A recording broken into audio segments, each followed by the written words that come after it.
Just because I was in 4-H does not mean that I was milking cows, and just because I'm from southern Idaho does not mean that I was digging potatoes out of the ground either. So what else would you be doing in 4-H? 4-H was what they had back in the day when you were poor and you could join a club. And I was those things. So that's what I did. And we lived in a farming community. Okay. You didn't make pies, you didn't milk chickens or... No chicken milking. No chickens were harmed by me. Not back then anyway. Hi guys, welcome back to CJ's Keto Kitchen. My name is Sarah. If you are looking for home-style recipes made ketogenic, then you've come to the right channel. And this one is particularly home-style. Tonight we're going to be making keto no-bake cookies. So come along with me and let's get started.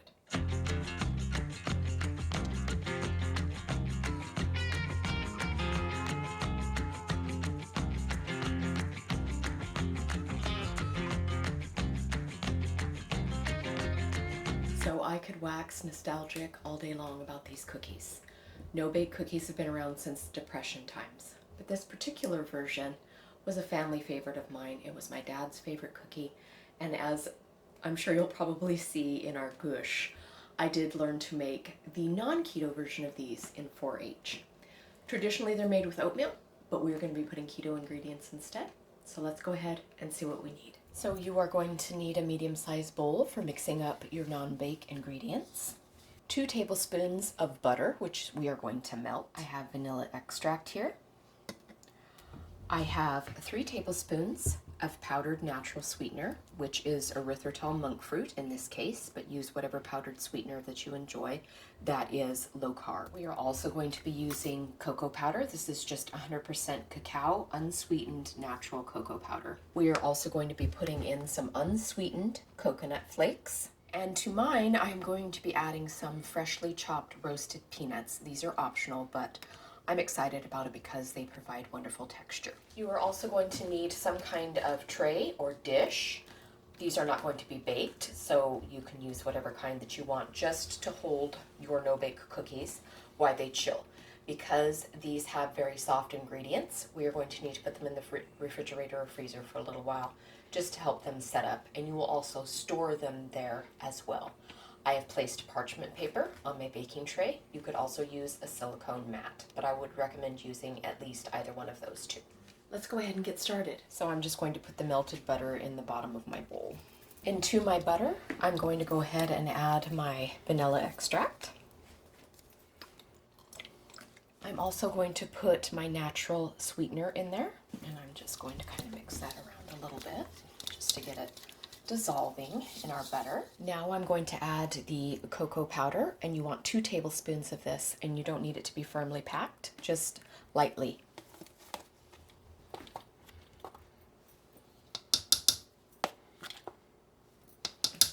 Once again, I'm just going to go ahead and dissolve that into our warm butter. And this just helps all of our ingredients come together and not be globby. Okay, so our next ingredient is going to be our peanut butter. I have 1 cup here, and I just have smooth natural peanut butter without any sweetener in it. If you wanted to use chunky peanut butter, you could do that as well and then skip the added peanuts that I'm going to be putting in because you would already have chunky nuts in there. Optionally, you could also use a different type of nut butter if you don't care for peanuts or if you have a peanut allergy.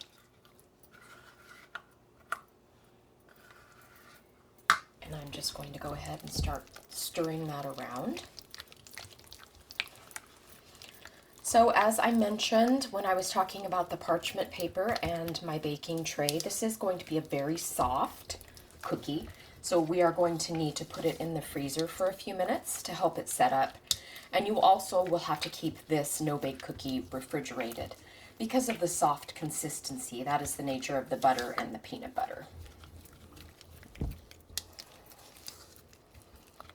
Okay, so there is our lovely smooth mixture. Now we're going to add some texture, and that is going to give us our cookie flavor and texture and taste.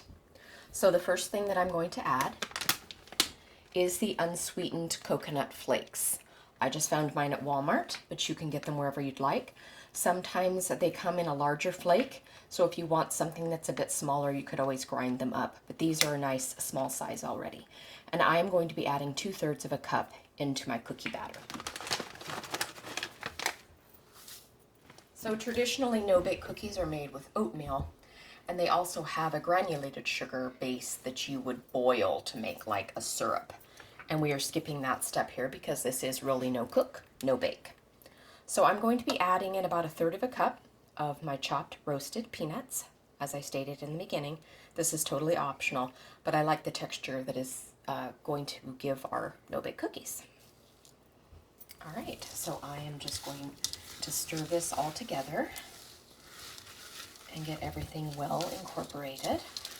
And really, this recipe would be a good vehicle for other items that you might enjoy. Other roasted nuts would be really good here.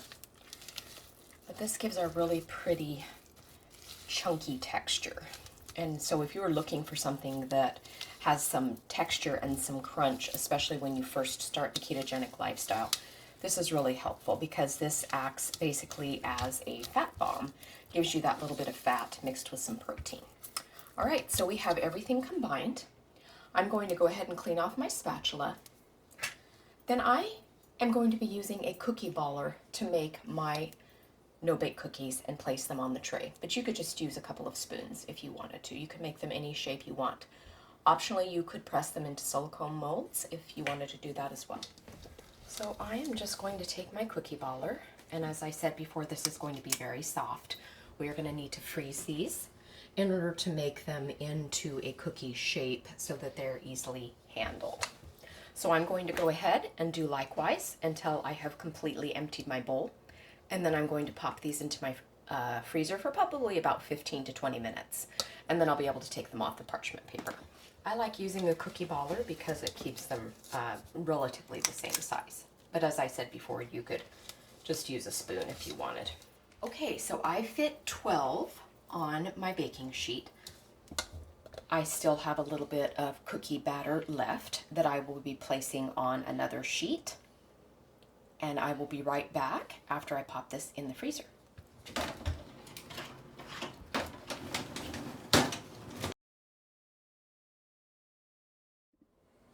All right, here they are all done. And I did end up with 16 no-bake cookies. I did the other ones on a plate. So let's have CJ give them a taste for us. Hi. Hi. All right, let's try these no-bake cookies. Okay.